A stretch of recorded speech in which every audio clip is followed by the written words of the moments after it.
और अब वक्त यूके प्राइम का है।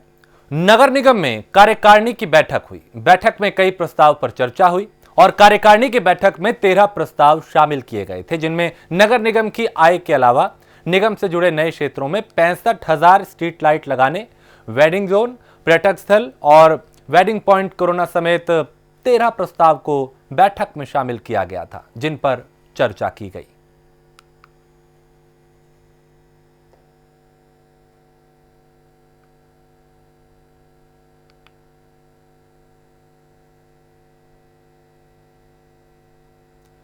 तो सीमित संख्या में शामिल हुए कार्यकारिणी के सदस्य, बैठक में 13 प्रस्तावों पे चर्चा की गई और नगर निगम में कार्यकारिणी की ये महत्वपूर्ण बैठक थी। अभी बोर्ड बैठक जो है हमारी कोविड के उससे जो है ज़्यादा संख्या में नहीं कर पा रहे हैं, इसलिए हमने कार्यकारिणी की बैठक बुलाई है। कुछ ज़रूरी बिंदु थे जो शासन में जाने हैं, कुछ हमने वेडिंग पॉइंट, वेंडिंग जोन, कुछ पर्यटक स्थल, ऐसी तमाम योजनाएं हमने उसके लिए करी थी। तो जो शासन में जाने वाली जरूरी चीज़ें थी उनको वहाँ भेजा गया। कार्यकारिणी सदस्यों की एक बोर्ड बैठक माननीय मेयर साहब ने बुलाई थी। वो विशेष, आपको मालूम है कि कई समय से कोरोना की वजह से बोर्ड की बैठक नहीं हो पाई थी, तो इस रूप से आज कार्यकारिणी सदस्यों को भी बुलाया गया था। कुछ आय व्यय के संबंध में जो हमारे निगम की कुछ चर्चाएं थी, उस पर कुछ उनके प्रस्ताव थे, उन पर बात होनी थी। और कुछ जैसे हमारे पुराने में वो अपने वेडिंग पॉइंट वगैरह बनने थे कुछ जगहों पे, उनके बारे में चर्चा थी। कुछ इस तरह की बहुत सारी चीज़ें हैं। विशेष रूप से ये था कि जो कोरोना की वजह से इस वक्त निगम की आय पे बहुत ज़्यादा असर पड़ा है, और चूँकि निगम के जो अपने खर्चे हैं, सैलरी है या अन्य खर्चे हैं, वो तो फिक्स हैं ही, वो तो देने। उसके अलावा विकास के कार्य हैं, उन पर चिंतन करना था। तो उसी विषय में बहुत सारी चीज़ें डिस्कस हुई हैं और लगभग 12-13 प्रस्ताव आज निगम में इस बारे में पास हुए। रुड़की में भारतीय किसान यूनियन ने केंद्र सरकार की ओर से पास किए गए कृषि और किसान बिल का वापस लिए जाने की मांग को लेकर विरोध किया। साथ ही किसानों ने प्रधानमंत्री के नाम जॉइंट मजिस्ट्रेट नमामि बंसल को एक ज्ञापन भी सौंपा। किसानों ने कहा कि केंद्र सरकार के इस अध्यादेश का किसान पूरे देश में विरोध कर रहे हैं। किसानों के द्वारा आज अपने विचार व्यक्त किए गए हैं अध्यादेश और बिल को लेकर के, तो उसी संबंध में उनके विचार सुने गए। उन्होंने जो माननीय प्रधानमंत्री महोदय और माननीय मुख्यमंत्री महोदय को संबोधित करते हुए एक ज्ञापन दिया है, इसको उचित चैनल के माध्यम से आगे पहुंचाया जाएगा। उनके विचारों को, उनकी बातों को आगे पहुंचाया जाएगा। उनकी मुख्यतः जो आपत्तियां हैं कुछ क्लॉज को लेकर के, अधिग्रहण के आदि को लेकर के, वही उन्होंने रखी है। विरोध प्रदर्शन तो इसका जिस दिन से 5 जून से इन्होंने बनाया था, उसी दिन से लगातार इसका विरोध प्रदर्शन जगह जगह किसान कर रहे हैं। ये काला कानून जो कल पूर्ण रूप से इन्होंने पास कर दिया, संसद में भी आप लोगों ने देखा कितना हंगामा हुआ। हरियाणा पंजाब का सड़क पर किसान पूर्ण रूप से सड़कों पर थे, उसके बावजूद भी इन्होंने किसानों के ऊपर ये कानून थोप दिया। और भारतीय किसान यूनियन इस कानून को किसी भी सूरत में बर्दाश्त नहीं करेगी।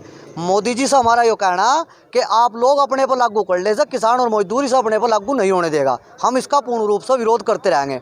आज हमारा यूपी में और यहाँ हरिद्वार भी ये 1 दिन का दिवसीय धरना प्रदर्शन होगा।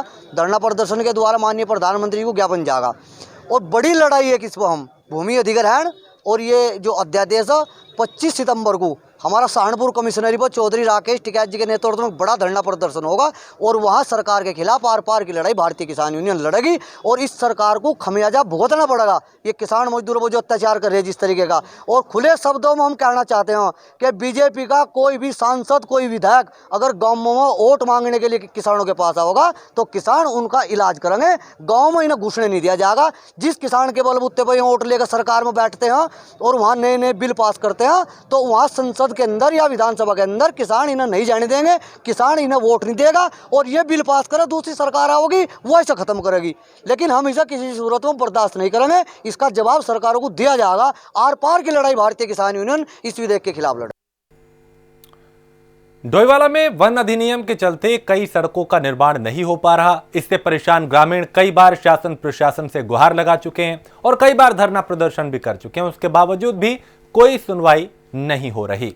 लेकिन लंबे समय से वन विभाग के कड़े नियम सड़क बनने में बाधा बन रहे हैं। हालांकि इस बीच मुख्यमंत्री त्रिवेंद्र सिंह रावत ने डोईवाला क्षेत्र की तमाम सड़कें जो वन अधिनियम के कारण नहीं बन पा रही थी, उन सड़कों को जल्द बनाने की बात कही है। बहुत जल्दी कुछ दो एक सड़कें यहाँ की जो वन विभाग के कारण रुकी हुई थी फॉरेस्ट एक्ट की वजह से, तो अभी ये भी हो जाएंगे, तो बहुत जल्दी छुट्टी। दिनेशपुर में कैबिनेट मंत्री अरविंद पांडे एक बाइक शोरूम का उद्घाटन करने पहुंचे। इस दौरान अरविंद पांडे ने कहा, कोई भी स्कूल बिना पढ़ाई के अभिभावकों से पैसे मांगता है तो उस विद्यालय के खिलाफ कठोर कार्रवाई की जाएगी। साथ ही कहा कि ऑनलाइन के माध्यम से स्कूल अगर बच्चों की पढ़ाई कराता है तो फिर फीस देनी होगी। कोविड-19 के जो केस हैं यहीं पे नहीं, पूरे विश्व में इसकी संख्या बढ़ने की इसकी स्पीड बहुत तेज़ है और प्रत्येक व्यक्ति को इससे बचाव करना चाहिए। सावधानी ही इसका इलाज है। यही बात यहाँ जो लोग कोरोना पॉजिटिव हो गए, सरकार की तरफ से, स्वास्थ्य विभाग की तरफ से ये व्यवस्था है कि कोई किसी को लगता है कि जो इसके मापदंड है उसके अनुसार वो घर में भी आइसोलेट हो सकता है, तो उनको घर में रखने की व्यवस्था दी गई है, जो अपने आप में बहुत बड़ी बात है। और जिन लोगों को घर में सुविधा नहीं है, ऐसे लोगों के लिए कोविड-19 के सेंटर बने हुए इसके समाधान के लिए, और वहाँ अभी तक ऐसी कोई शिकायत नहीं आई है कि कोई अव्यवस्था हो। कोई आपकी जानकारी में होगा आप बताइएगा, तो निश्चित रूप से समझाएंगे। साथ हमारे पास कोई ऐसी प्राविधान नहीं है, क्योंकि जो प्राइवेट स्कूल हैं वो सरकार उनको कोई पैसा नहीं देती है उनके वेतन के लिए, उनके कर्मचारियों के जो पेट पलते हैं उसके लिए सरकार कोई पैसा नहीं देती है। तो जो स्कूल ऑनलाइन अपने बच्चों को पढ़ा रहे हैं वो ट्यूशन फीस लेंगे, हम कैसे रोक लेंगे उसको? ठीक है। और कोई स्कूल बिना पढ़ाई के, बिना मेहनत के, किसी अभिभावक पर कोई नाजायज दबाव डाल रहा है, हमारी जानकारी में आए तो निश्चित ही ऐसे स्कूलों के खिलाफ कानूनी कार्रवाई की जाएगी। देहरादून में एनएसयूआई ने मैक्स अस्पताल प्रशासन का पुतला फूंका और नारेबाजी की। एनएसयूआई के अध्यक्ष मोहन भंडारी का कहना है कि 19 सितंबर को कोरोना के चलते नेता प्रतिपक्ष इंदिरा हृदयेश को मैक्स अस्पताल इलाज के लिए लाया गया था, लेकिन मैक्स अस्पताल प्रशासन द्वारा लापरवाही बरती गई और इंदिरा हृदयेश को जरूरी सुविधा मुहैया नहीं कराई गई। जिस प्रकार से कांग्रेस के वरिष्ठ नेता और जो कि नेता प्रतिपक्ष हैं वर्तमान में, मैक्स अस्पताल प्रशासन द्वारा सरकार के निर्देशों के बावजूद उन्हें व्यवस्था नहीं मुहैया करा गई और उनके साथ बर्ताव जो किया गया उसकी हम कठोर निंदा करते हैं और मैक्स अस्पताल का जो प्रशासन है उसके खिलाफ सरकार से मांग करते हैं कि कठोर से कठोर कार्रवाई हो, क्योंकि उन्होंने नेता प्रतिपक्ष को 4 घंटों तक कोई भी व्यवस्था वहाँ पर नहीं दी और 4 घंटे बाद उन्हें आखिरकार सिनर्जी अस्पताल में भर्ती करना पड़ा। रुद्रपुर में केंद्र सरकार द्वारा लाए गए किसान विधेयक को भारतीय किसान यूनियन की जिला इकाई ने जिला मुख्यालय पर इसे लेकर विरोध प्रदर्शन किया। इसके साथ ही यूनियन पदाधिकारियों ने जिलाधिकारी को पीएम मोदी के नाम ज्ञापन भी सौंपा। भारतीय किसान यूनियन जिंदाबाद। ये भी लोकसभा में और जो राज्यसभा में किसान बिल पास हुए हैं ना, किसानों को नए बिल पर ऐतराज है कि जो पुरानी व्यवस्था कहीं ख़त्म ना हो जाए। अगर ख़त्म हो गई तो किसान जो है, बड़े जो व्यापारी हैं, वो बड़े बड़े स्टोर बनाएंगे बड़े लोग, और वो उसमें उनका किसान का उत्पीड़न करेंगे वो लोग, उनके हाथ में सब चीज़ आ जाएगी। अगर वो पुरानी व्यवस्था जो है न्यूनतम समर्थन मूल्य वाली जो गवर्नमेंट प्राइस होता है वो कहीं ख़त्म ना हो जाए, ये आशंका किसान को सता रही है। हम कहीं लूट पिट ना जाए, किसान पहले ही मरा हुआ है, आर्थिक स्थिति खराब है, आत्महत्या कर रहा है, किसान को पहले जो समर्थन मूल्य है उसका समय से भुगतान नहीं मिलता और इसलिए किसान परेशान है, उन्हें शंका जता रही है। मांगे पूरी नहीं हुई तो पूरे देश का किसान उठ खड़ा है, फिर आंदोलन धीमी गति से चल रहा है, फिर उसमें तेजी आएगी। अखिल भारतीय किसान यूनियन ने भारत सरकार द्वारा जो बिल लाया जा रहा है कृषि बिल, उसको लेकर नाराजगी जाहिर की है। प्रदर्शन जगह जगह किया जा रहा है और बाजार में जुलूस निकाल के सरकार से मांग की है कि किसानों के हित में इस किसान विरोधी बिल को वापस लिया जाए। डोईवाला में चीनी मिल गेट से शुरू हुआ धरना तहसील परिसर में जाकर सभा में तब्दील हो गया। बातें वो गलत है, जैसे मंडी को समाप्त करना, जमीनों का हक छीनने वाली बात जो इन्होंने ये की है ये गलत है। इससे काश्तकार को बहुत नुकसान होगा, काश्तकार बेरोजगार हो जाएगा, आत्महत्या कर लेगा लोग। क्यों? जब काश्तकार की मंडी नहीं होगी वो अपनी मनमानी से खरीदेंगे, फिर एक बार को तो कह देंगे हम खरीद रहे हैं और उसके बाद जयराम जी हो जाएगी, उसमें काश्तकार बिल्कुल मिट जाएगा। मसूरी शिफन कोर्ट और आईडीएच बिल्डिंग से बेघर हुए लोगों को विस्थापित करने के लिए आम आदमी पार्टी के कार्यकर्ताओं ने गांधी चौक से विरोध रैली निकाली। हालांकि विरोध रैली को पुलिस ने कुछ ही दूरी पर रोक दिया। इस दौरान पुलिस और प्रदर्शनकारियों के बीच में नोकझोंक भी हुई। प्रदर्शनकारियों ने पुलिस के खिलाफ नारेबाजी करते हुए पुलिस जीप के आगे लेटकर अपना गुस्सा जाहिर किया। जो शिफन फोटो है वो प्रशासन द्वारा और उड़े गए हैं। नगर पालिका ने मानवता के नाम टेम्परेरी व्यवस्था 30 से 35 परिवार जहाँ हम कर चुके। पूरी हमारी हुए लोग भी हैं, उनका भी विस्थापन जल्द से जल्द है और नगर पालिका इसमें बिल्कुल सीरियस है। और विधानसभा के मानसून सत्र के शुरू होने से पहले अपनी मांगों को लेकर उत्तराखंड राज्य आंदोलनकारी मंच ने दीनदयाल उपाध्याय पार्क में धरना प्रदर्शन किया। इस दौरान राज्य आंदोलनकारियों ने सिटी मजिस्ट्रेट को मुख्यमंत्री के नाम ज्ञापन सौंपा। आंदोलनकारी पूरण सिंह लिंगवाल ने बताया कि गैरसैंण को स्थायी राजधानी बनाए जाने, मुजफ्फरनगर गोलीकांड के दोषियों को सजा दिए जाने और राज्य के युवाओं को रोजगार दिए जाने समेत कई मांगों को लेकर धरना प्रदर्शन किया।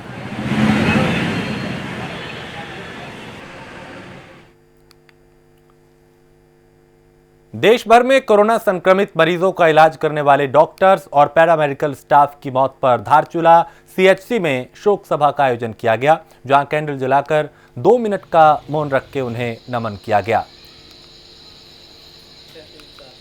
क्योंकि कोरोना काल में कोरोना से लड़ते हुए, लोगों की जिंदगी बचाते हुए कई डॉक्टर्स और मेडिकल स्टाफ की जान जा चुकी है।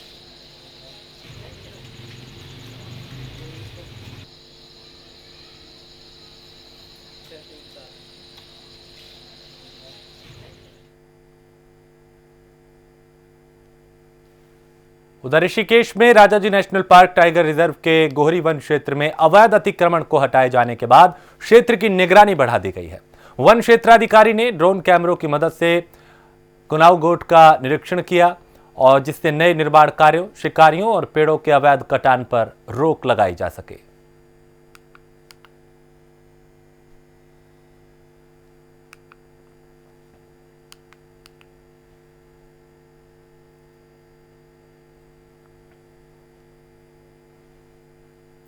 उधर नैनीताल के पर्यटन स्थल भीमताल में करीब 6 महीने से बंद पड़ी पैराग्लाइडिंग की शुरुआत हो गई है।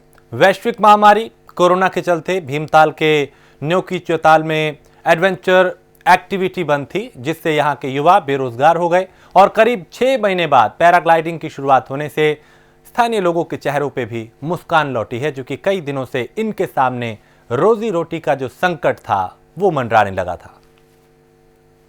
है कि यहाँ पर आपको इस टाइम पे बढ़ चढ़ के आना चाहिए, क्योंकि जो भी फैसिलिटीज़ यहाँ पर हैं, जो भी हमारे लोग यहाँ पर ट्रेनी वगैरह जो भी हैं, सब परीक्षित अच्छे से ट्रेंड हैं और सैनिटाइज वगैरह होके इस कोरोना काल में आपको एडवेंचर एक्टिविटीज़ करवा रहे हैं। तो यहाँ पर सेफ्टी का हर चीज़ का ध्यान रखा जा रहा है। तो क्या कहेंगे लोगों को? कहना है कि आइए और जो है इसका लुत्फ उठाइए लॉकडाउन के। मसूरी में शिफनकोट में बेघर हुए लोगों और आम आदमी पार्टी के कार्यकर्ताओं ने गांधी चौक पे पालिका प्रशासन के खिलाफ प्रदर्शन किया और विरोध रैली निकाली, जिसे पुलिस ने आगे बढ़ने से रोक दिया। इस दौरान आप कार्यकर्ताओं और पुलिस के बीच नोकझोंक भी हुई। वहीं पुलिस ने आपके मसूरी विधानसभा प्रभारी नवीन प्रसाली को हिरासत में ले लिया, जिसके बाद प्रदर्शनकारियों ने पुलिस जीप के आगे लेट के पुलिस का घेराव किया।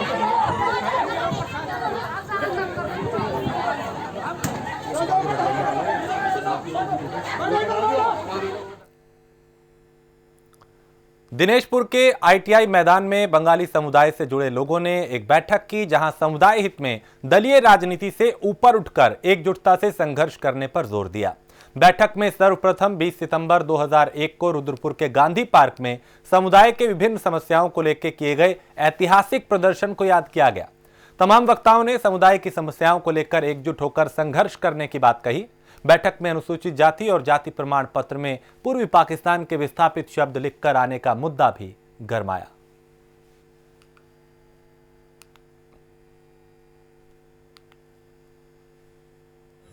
2001 में बंगाली समाज का एक बहुत बड़ा आंदोलन हुआ था अपने कुछ ज्वलंत समस्याओं को लेकर। तो आज जो है उसी दिन को यादगार दिवस के रूप में, संकल्प दिवस के रूप में मनाया जा रहा है। दिनेशपुर में भी, रुद्रपुर में भी, शक्तिधाम में भी। उद्देश्य यही है कि अगर हमारे समाज के ऊपर कोई विपत्ति आती है, समाज को कहीं अनदेखा किया जाता है, तो उस समय राजनीतिक और जो आपसी मतभेद है, इन सब चीज़ों से ऊपर उठ के पूरा समाज एक रहेगा, एक मंच पे रहेगा, इकट्ठा होगा। बस इसी उद्देश्य को लेकर के सभी ने संकल्प लिया है। शक्तिधाम, दिनेशपुर और रुद्रपुर। कोरोना काल में सभी लोग यहाँ पे सोशल डिस्टेंसिंग का पालन करते हुए मास्क हम लोगों ने पहनी रखे प्रथम दृष्टया।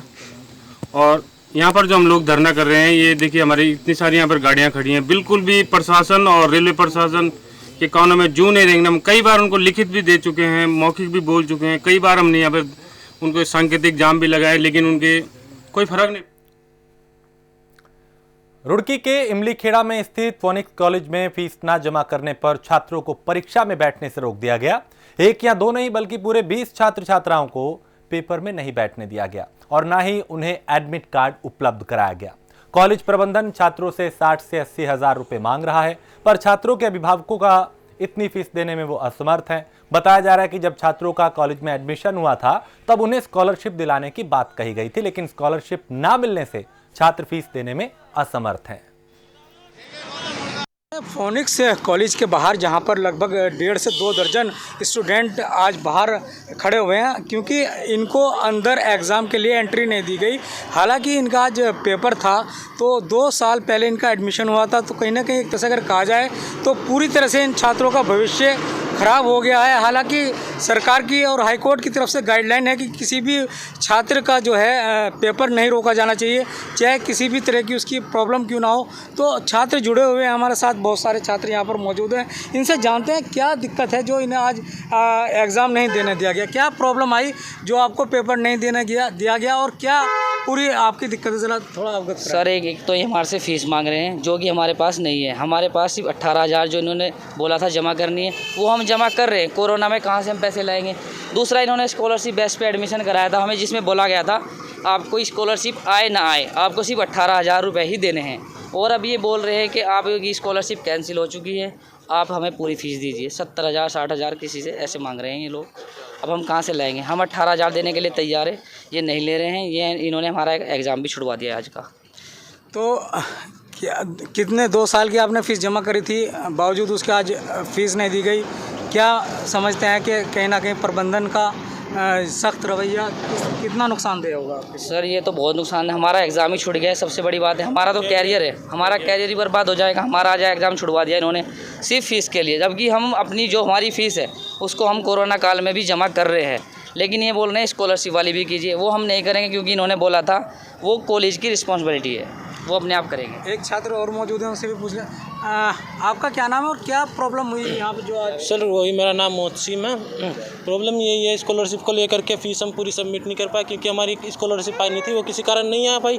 जो हमारा एडमिशन 2 साल पहले हुआ था वो इस बेस पे हुआ था कि आपको आपकी स्कॉलरशिप आएगी, आप स्कॉलरशिप बेस पे एडमिशन ले रहे हो। उसके बाद में जो हमें फ़ीस बताई गई थी, हमने 18,000 पर ईयर हमने वो सबमिट की। उसके बाद में फिर अब ये बोल रहे हैं आपकी स्कॉलरशिप नहीं है, आपको 50,000 देने पड़ेंगे और 80,000 देने पड़ेंगे। उसके बाद में आज हमें एग्ज़ाम नहीं देने दिया गया। बच्चे अंदर बैठे हुए एग्ज़ाम दे रहे हैं, बाकी हमारा एग्ज़ाम नहीं देने दिया गया क्योंकि हमें एडमिट कार्ड नहीं दिया गया। स्कॉलरशिप को लेकर कहीं ना कहीं छात्रों का एग्ज़ाम रोक दिया गया। स्कॉलरशिप का लालच इन लोगों को एडमिशन के वक्त दिया गया था, पर अब इनको मना कर दिया गया कि आपकी कोई स्कॉलरशिप सरकार द्वारा नहीं दी गई, आपको पूरी फ़ीस जमा करनी होगी। तो पूरा अगर एक तरह से देखा जाए तो छात्रों का भविष्य इस वक्त पूरी तरह से ख़राब हो चुका है, क्योंकि 2 साल इनके गुजर गए थे और फिलहाल इनको पेपर में नहीं बैठने दिया। कहीं ना कहीं अगर बात की जाए तो प्रबंधन का ये सख्त रवैया इनके भविष्य को ख़राब करता नज़र आ रहा है। इसमें सरकार को चाहिए कि जल्द से जल्द कोई इस कॉलेज प्रबंधन पर कोई सख्त कार्रवाई करे और इन छात्रों का कुछ ना कुछ जो ये परेशानी में आज यहाँ पर खड़े हुए हैं, इनको भी कुछ राहत ज़रूर मिलनी चाहिए। मैं अरशद हुसैन, प्राइम न्यूज़, रुड़की। हरिद्वार में JP health paradise and research के डॉक्टर विजय वर्मा ने प्रेस वार्ता में दावा किया है कि अगर सरकार उन्हें मौका देती है तो कोरोना के इलाज में वो कामयाबी हासिल कर सकते हैं। उन्होंने कहा कि इस संबंध में सूबे के मुख्यमंत्री को अपनी रिसर्च से वो रूबरू करा चुके हैं।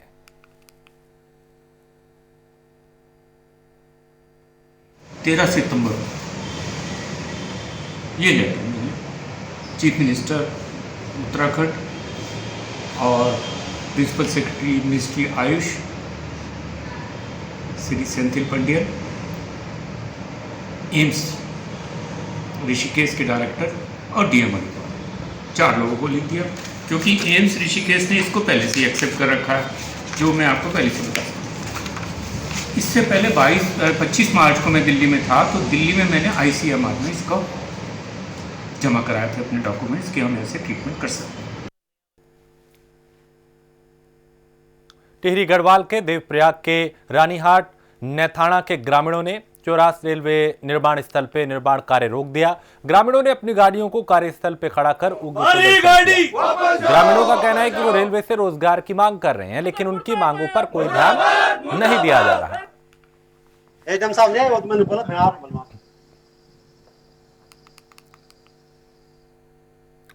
उत्तराखंड की राज्यपाल बेबी रानी मौर्य ने बद्रीनाथ धाम पहुंचकर भगवान बद्रीनारायण के दर्शन किए। इस दौरान उन्होंने देश और प्रदेश की खुशहाली की कामना की।